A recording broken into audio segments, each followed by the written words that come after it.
Sometimes when you have a lot of plants in the house, you can also end up with a lot of insects. If you've got pots and you bump into them and you see a swarm of tiny little dark flies, chances are what you've got is fungus gnats. Now the adults are annoying but not harmful. It's the larvae in the soil that are harmful to the roots of your plant. So you want to deal with them as soon as you see them.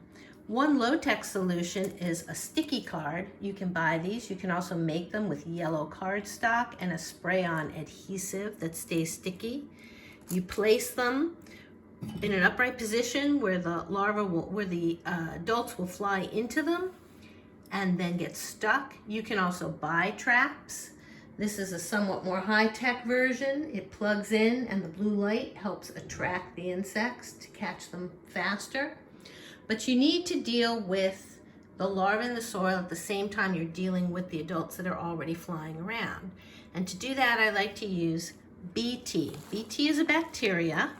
It is harmless to pets and to humans. You may have heard of it before in something called mosquito bits.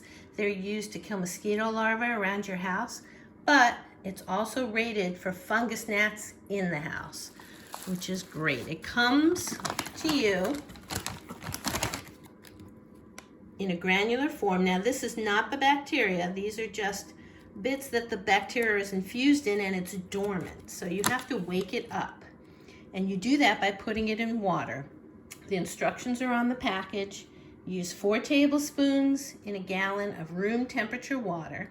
I like to use an old stocking. I put 4 tablespoons in here and suspend it in there so that I pull the bits out afterwards.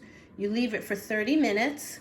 You take out the mosquito bits and the bacteria is now activated in the water, which you shake up and use to water your plants. And that way you'll deal with the adults and the larvae that are already in there at the same time and get them out as quickly as possible.